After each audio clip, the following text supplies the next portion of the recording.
Okay, good afternoon, students. Good afternoon. Good afternoon, ma'am. Good afternoon po, ma'am. Good afternoon. Am I audible? Am I clear? Can you hear me? Opo. Yes po. Yes. Okay. Again, a pleasant afternoon, my dear students, and welcome to our online consultation in TLE 10 Handicraft. And before we start, I want everyone to please settle and find a place where you can feel comfortable and have a less distraction. And also, I am requesting everyone to please turn off your microphone if you are not going to speak, and also please open your camera if necessary. So to begin our class for today, let us start by a prayer. And let me call on Christine Kadapan to lead us in a short prayer.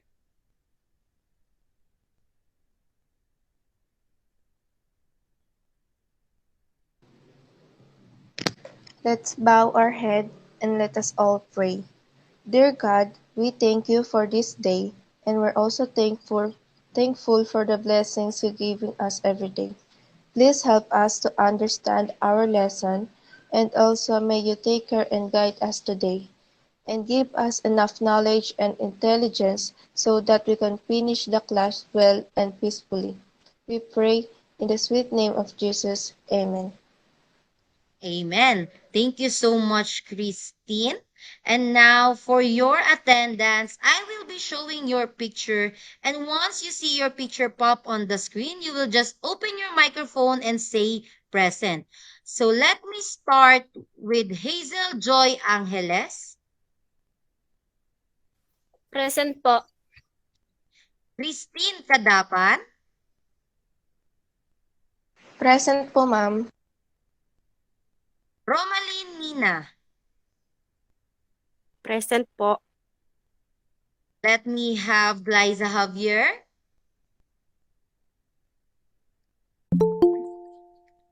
Wala pa si Glyza. How about Alicia Solon? Present po, ma'am. And lastly, Mark Ayin Pascual.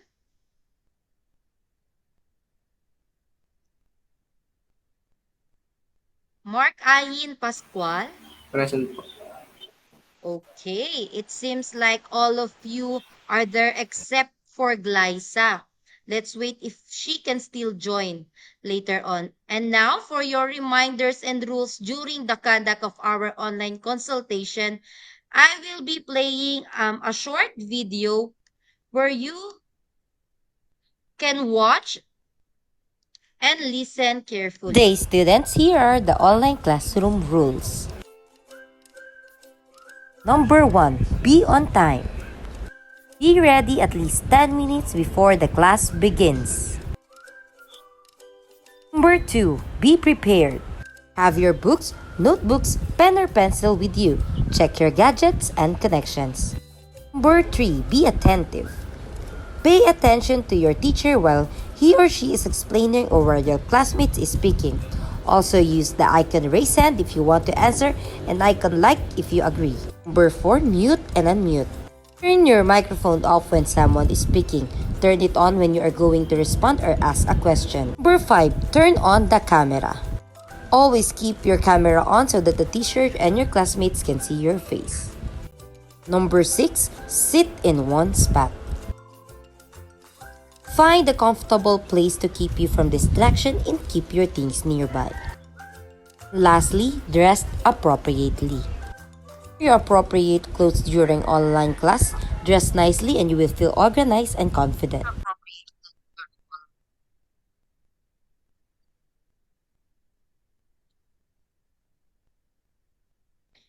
Okay, that is for our reminders and rules. And now, in addition, when you see this picture, it means that you got the correct answer. And when you see this icon, it means that you did not get the correct answer, but still you have the chance to try. And next one, this icon, when you see this, it means that it is the time for you to ask question and some clarification. And lastly, when you see this icon, it means that you are doing a great job. So, do you understand our rules and regulation? Yes po. Do you have Yes any po. question? None po. Okay, if none, let us have a short review about our past lesson.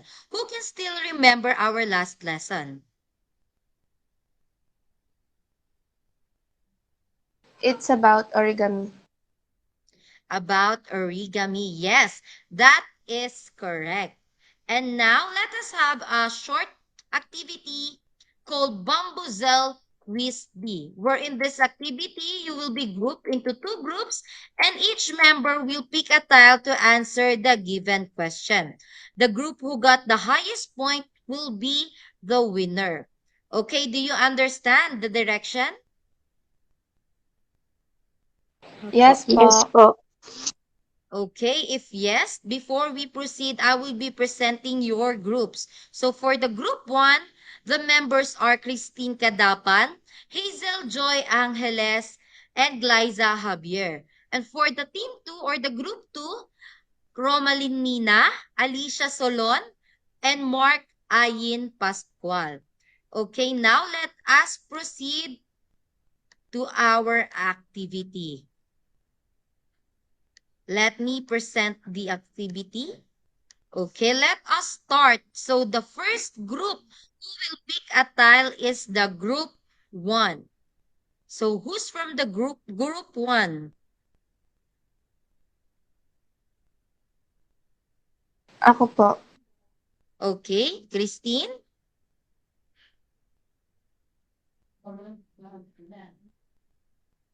Which tile? Number 5 po.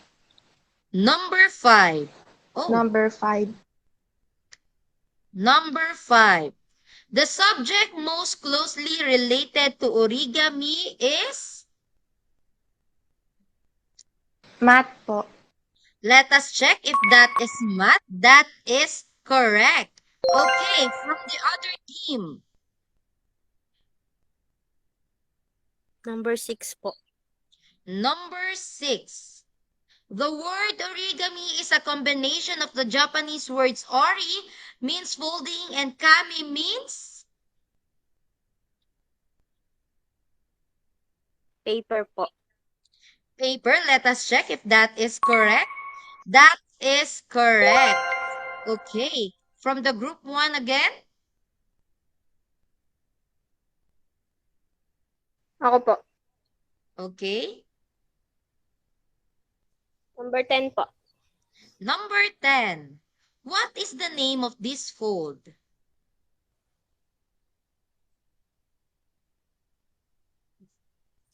Ballet fold po. Let us check if this is a valley fold. That is a valley fold. Okay, from the next group.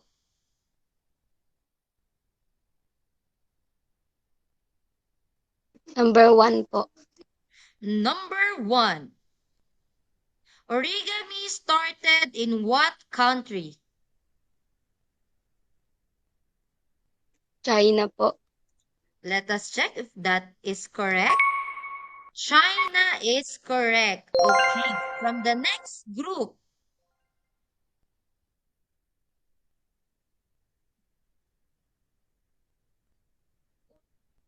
Number 7 po. 7 po. 7. The first people to practice the art of origami learned by who?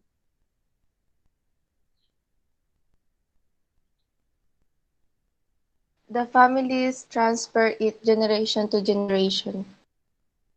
Family, generation to generation. Let us check if that is correct. That is correct. Families teaching it from one generation to the next. Next.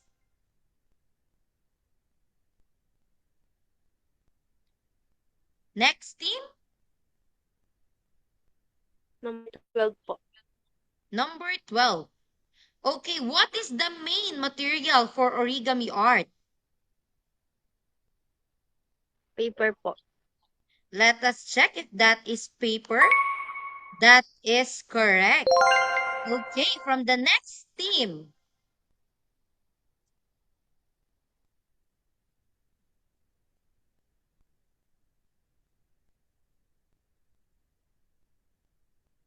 Who's member gonna pick a tile from the next team?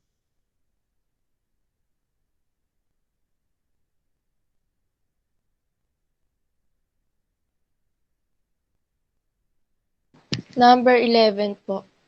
Number 11 po. 11. Okay, 11. Can I make a butterfly using origami?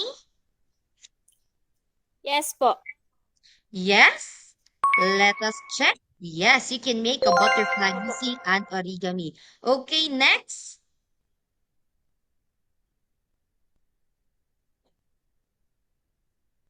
Next team. Number 3 po. Number 3. How many folds do we need to make this shape? 3 po.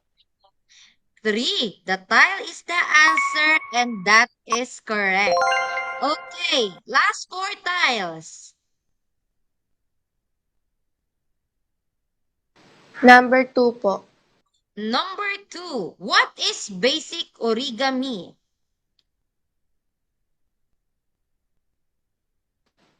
Folding paper to make shapes. Let us check. That is correct. Basic origami is folding paper to make shapes. Next.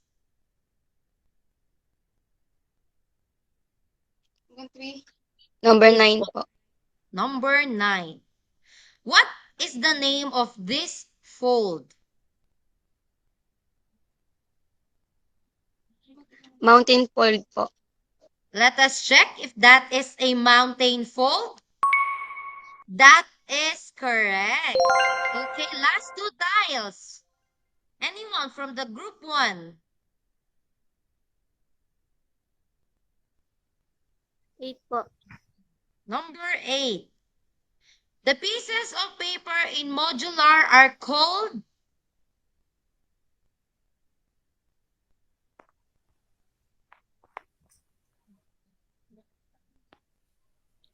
What is the answer? The pieces of paper, Units po. what? Again?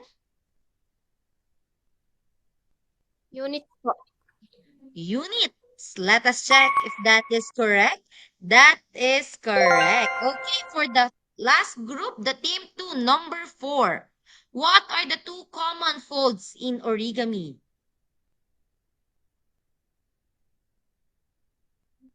Valley and mountain fold.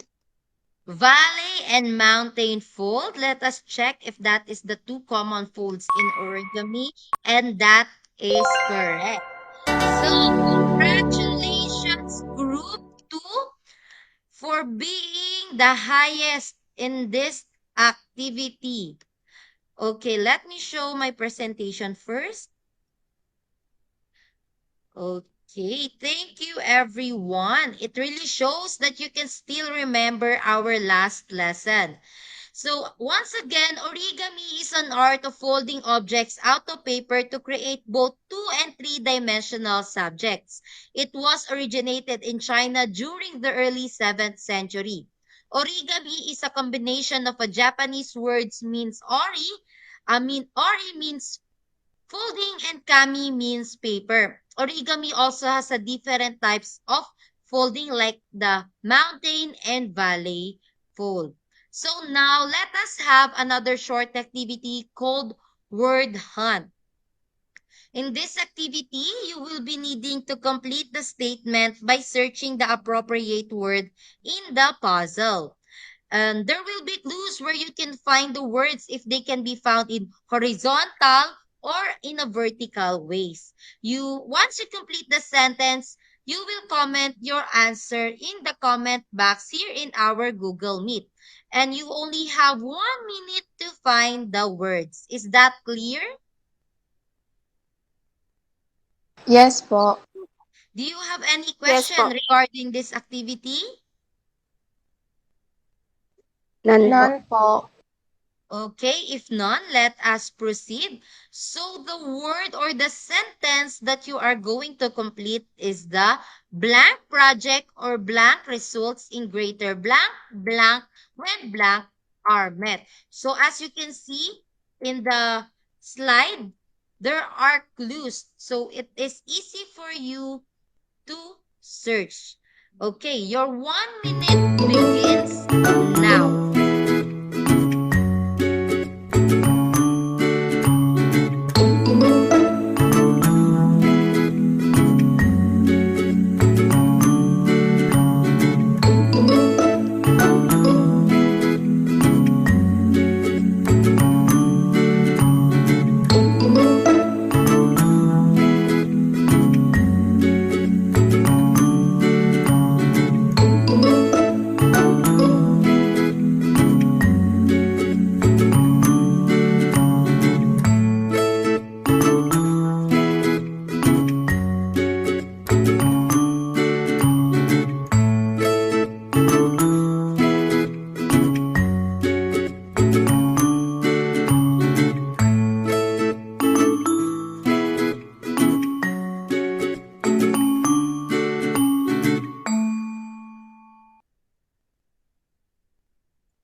Okay, so your time is up.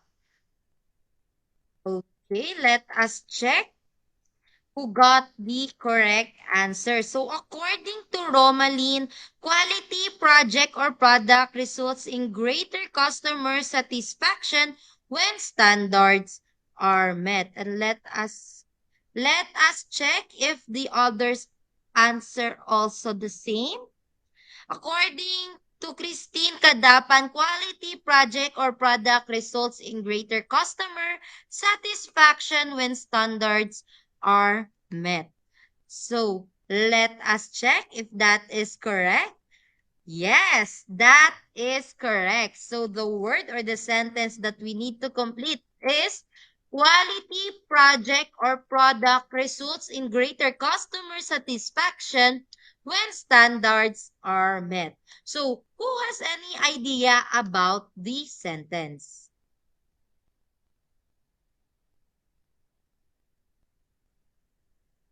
Who has idea about the sentence that we have just completed? Okay, Christine?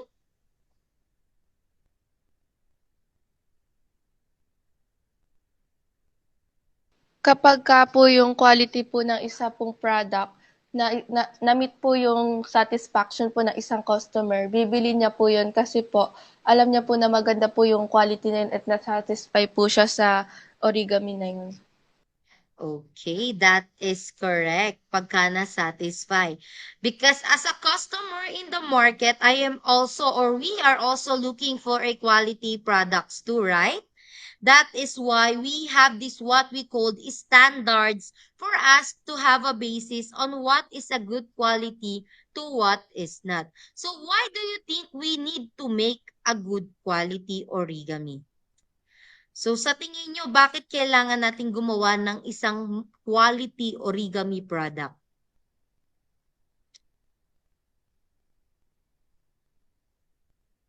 Para po mas satisfy po natin yung sarili natin, pati na po yung customer po. Okay, that is correct for our own satisfaction and also if in the future for the satisfaction of our customer. So also one of the most reason why we need to make a quality origami is for art appreciation because when we make a good quality origami, we can make a good outcome. So how can we met our satisfaction in making origami? So sabi nyo, para sa ating satisfaction, for our own satisfaction. How can we meet our own satisfaction? Kapagka po pinaplano po natin yung gawin po nating origami. If we are planning, Okay, that is also correct. We can meet our satisfaction in making origami by also meeting the characteristics of its quality. Because when we hit the right characteristics, we can make a good outcome and we can feel satisfied. Having a good quality origami products meets our satisfaction, and it really feels great when we did something we know that we did our best, 'di ba? Kayo ba pagka ginawa niyo 'yung best niyo, nafi-feel fulfilling ba or satisfying ba 'yung feeling? Yes po. Yes, but how can we do it in a proper way? Of course, by knowing how to do it properly and knowing the characteristics that we must portray. And that goes to our lesson proper, the characteristics of quality origami paper craft. So, quality project or product refers to customer satisfaction. It means we deal with the standards of customers, for they have the power of buying. We need to understand that also as a craft maker, we have the control in introducing this quality paper craft product. So here are the some characteristic of a quality origami. So can you please read, Alicia, the first characteristic?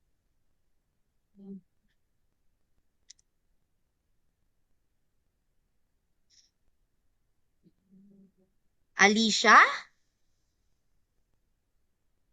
Okay, let me have Hazel Joy.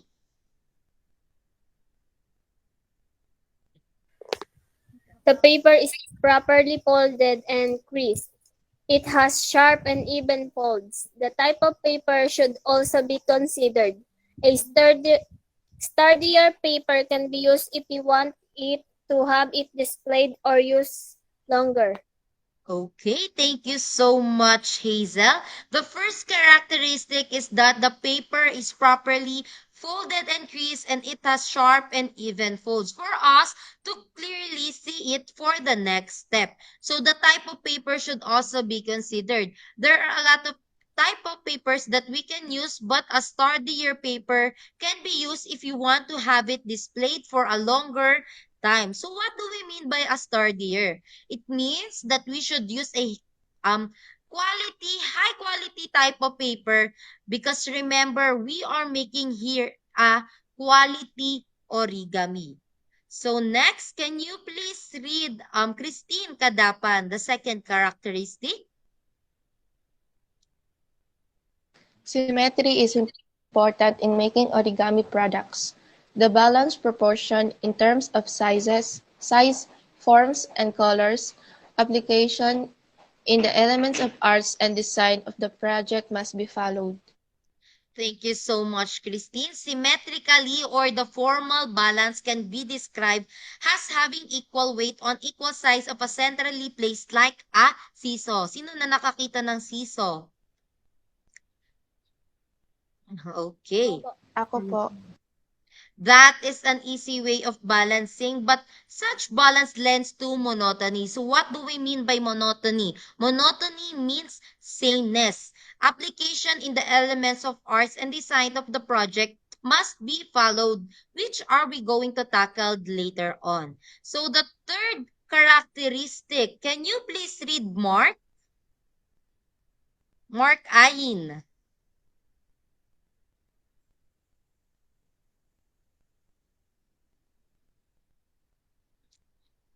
Okay, wala yata si Mark. Romaline Mina, can you please read the third characteristic? There are no extra bends or folds in the paper. Extra bends or folds alter the design of the project and can make the product defective. The paper must be cut properly and evenly to avoid extra folds.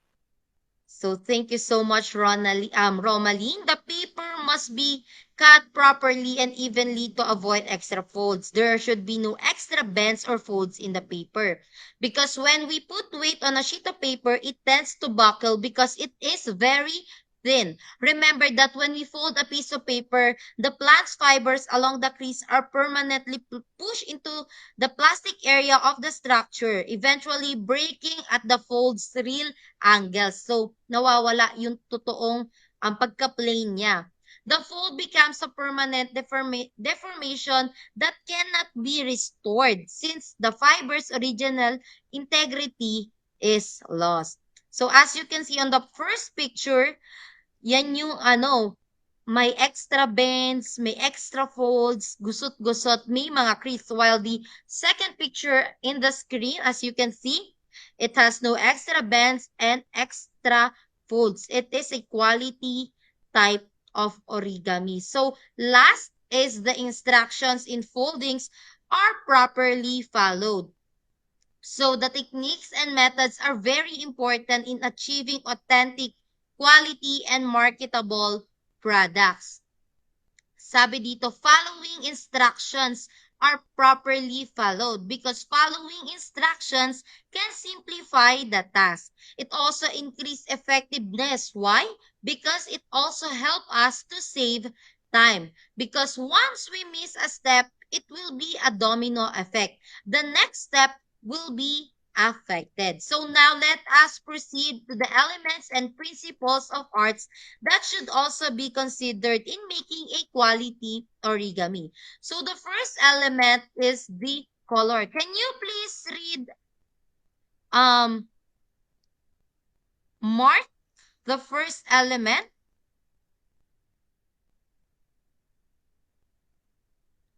Okay, Color is the Mark. most expensive element of art and is seen by the way light reflects off a surface and also adds interest and reality to an artwork. Thank you so much, Mark. Color is the most expressive element of art. So color, we should also consider the choosing of color in making a origami. Okay, the second element is the lines. Lines is the path of a moving point. Lines in origami is also very important because many origami creators use line as a creative way to describe how a piece of paper should be folded that we can see in the instructions. They use line to show patterns and symbols. So next is the shapes. Shapes is an area enclosed by a line. In making an origami, it means that we are creating a shape. So we make shapes like hearts, circles, box, rectangles, and etc. So next is the space. Space is the distance around between above, below, and within an object. Having the proper and correct spacing in origami is also important. So now in terms of principles of arts, contrast is the difference between elements of arts in the composition. And can you please read the next, Hazel?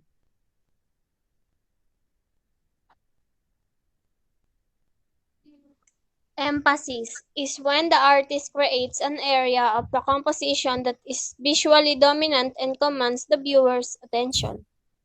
Thank you so much. Emphasis is also considered in making a quality origami. So next, can you please read Alicia Solon? It's the result of using the element of art such that they move the viewer eye around and within the image.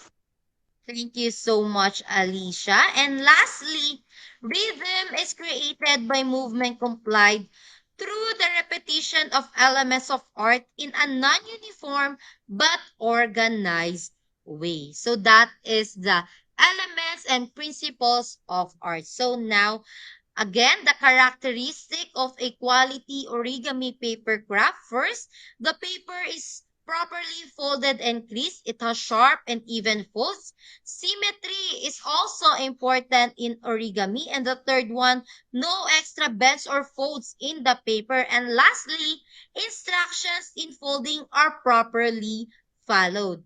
So do you have any question about our lesson? Do you understand our lesson? Opo. None po. Opo. Yes po. Okay. Do you have any other questions regarding our lesson? None po. None po.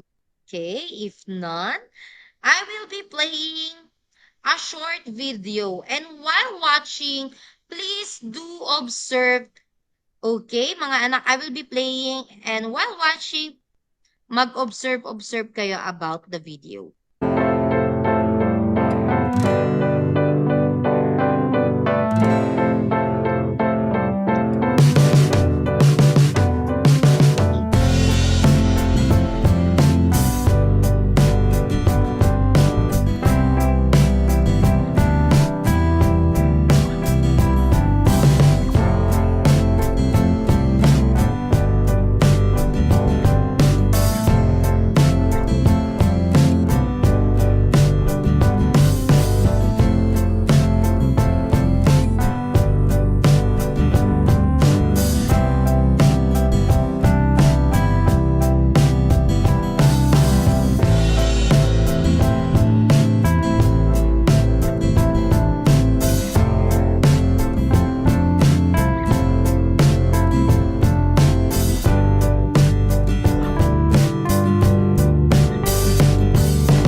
Okay, as you can see, what have you noticed about the video?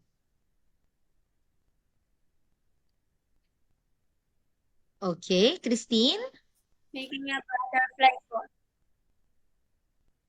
It has the characteristic of quality origami paper craft, such as there are no extra bends or folds in the paper, symmetry, and also have color that can attract people.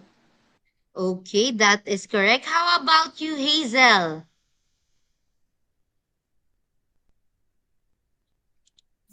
The outcome po is very neat and clean po. Okay, that is correct. As you say again, Christine, what characteristic of origami have you noticed? Symmetry, and there are no extra bends or folds in the paper. Okay. As you observe the video, you observe that it has a symmetrically balanced and has no extra bends or folds. So, do you think that the output of the product or the project shows a quality type of origami? Yes po. Yes po. Yes. Okay, once again, how can you say that the origami project was good? How about you, Romaline? How can you say that the origami project was good? Yung paraan po kung paano po ginawa saka andun po lahat ng characteristic ng product. Okay, thank you so much. That is correct on how it was made, and it shows characteristic. But we can see that there is neatness. Yes, it is attractive because the color, as we tackled earlier, the color should also be considered in making an origami. And it is suitable not only for our own wants, but can be suitable for other aspects like giving it as a gift. So do you have any other question? None Ano po. po? Nan po. Okay, it seems like you understand our lesson. If you have understand our lesson, let us have an identification type of activity. Wherein this activity, you will need to identify the different characteristic of a quality origami project by choosing the correct answer on the box. Then you have 1 minute to observe the question, and after that, you will type your answer on the comment box. Again, can you understand the direction? Yes po. Yes po. Yes po. If yes, can you please repeat Alicia Solon the direction? You need to identify the different characteristic of a quality origami project by choosing the correct answer on the box. You will given at least 1 minute to observe the question. After you will type the answer on the comment box. Okay, it seems like you have understand the direction. So now let us proceed. First, I will be reading the questions. So first question, this is one of the characteristic that the sharp and even folds. Second, it should have a balanced proportion in terms of size, forms, and colors. Third question, another characteristic that alters the design of the project and can make the product defective. And fourth question, it is a line or a mark made on the paper by folding or pressing it. And last, the techniques and methods are very important and it should be followed. So your 1 minute begins now.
Okay, time is up. Let us check who got the correct answer. So let me check. According to Hazel Joy, this is one of the characteristic that has sharp and even folds. Her answer is letter A. Is that the paper is properly folded and creased? Yes, that is correct. Number one is letter A. So, according to Christine Kadapan, it should have a balanced proportion in terms of size, forms, and colors, or letter E. E is symmetry is important in making origami product. Is that correct? Yes, that is correct. Symmetry is important in making origami products. So, according to Mark Ayin Pascual, there are no extra bends or folds in the paper is the answer in number 3, another characteristic that alter the design of the project and can make the product defective. Is that correct? Yes, that is correct. The answer on number 3 is the letter D. So according to Romalyn Mina, crease is a line or mark made on the paper by folding and pressing it. Is that crease? Yes, crease is a line or a mark made on the paper by folding or pressing it. And lastly, according to Alicia Solon, the techniques and methods are very important and it should be followed. Is letter B, instructions in folding are properly followed. And that is also correct. So congratulations everyone.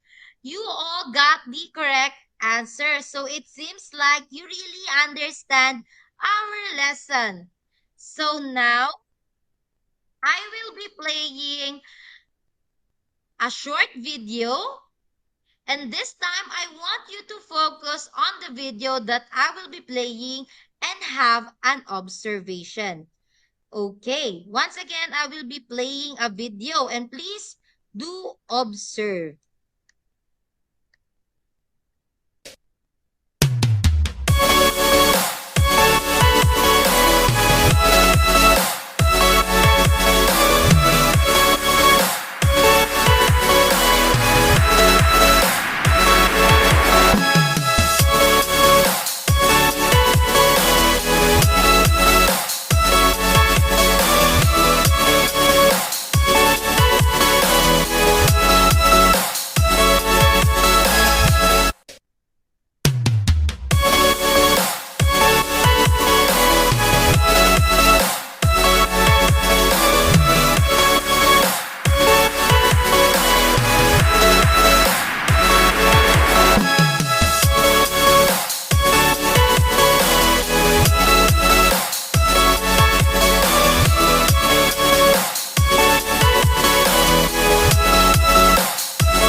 Okay.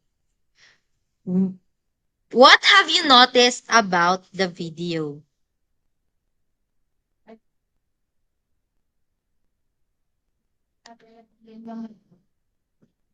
Do you think it shows a quality origami? Yes po. Yes. So, can you also make a origami paper craft like on the video? Yes po. Yes, kaya? Kaya ba mga anak? Kaya po. Opo. Kaya. Opo. So now, let us have another activity where you will create your own origami paper craft by using any recyclable materials like an old magazine, newspaper, and colored paper. And we will be following the steps below. So before we proceed, here are the materials that you are going to need.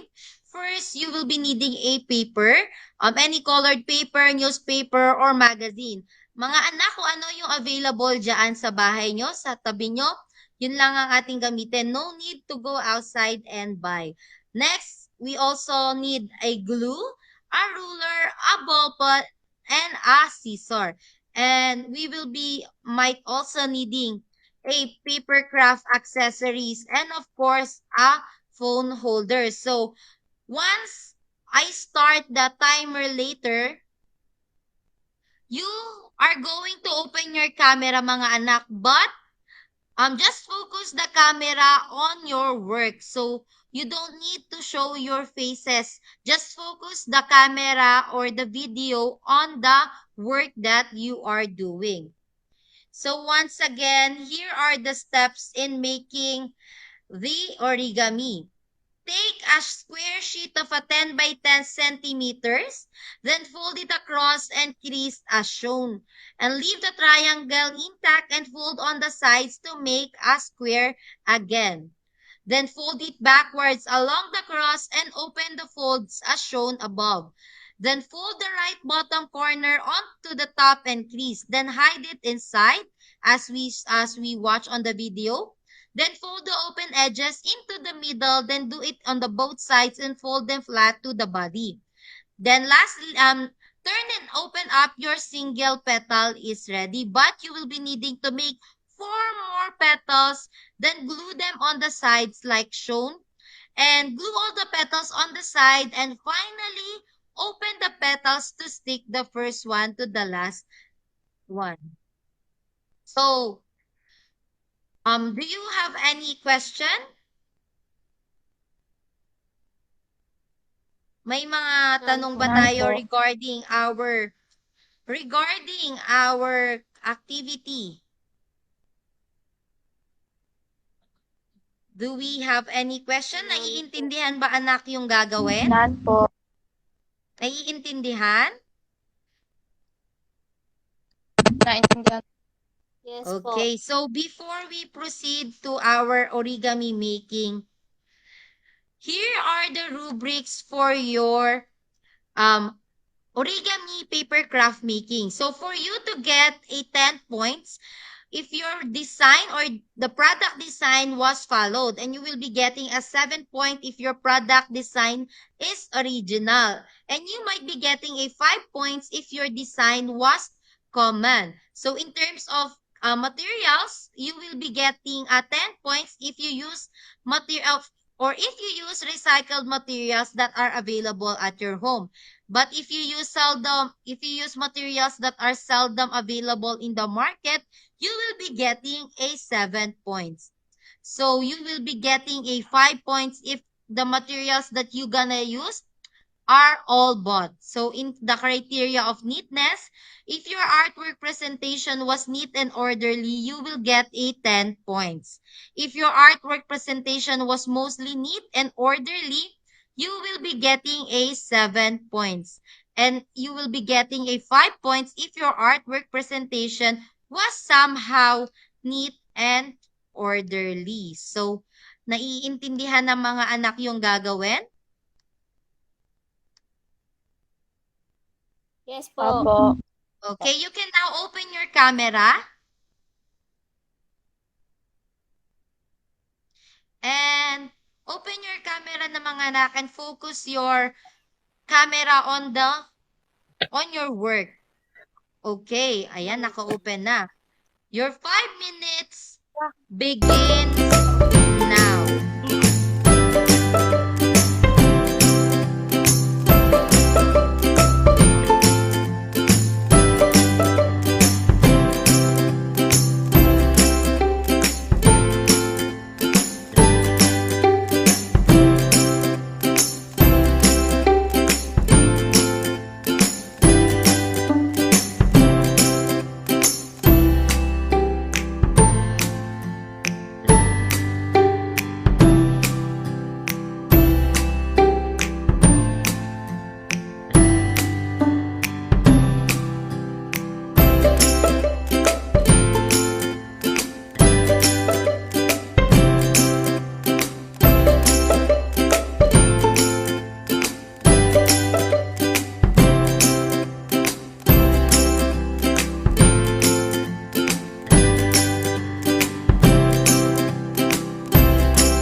Okay.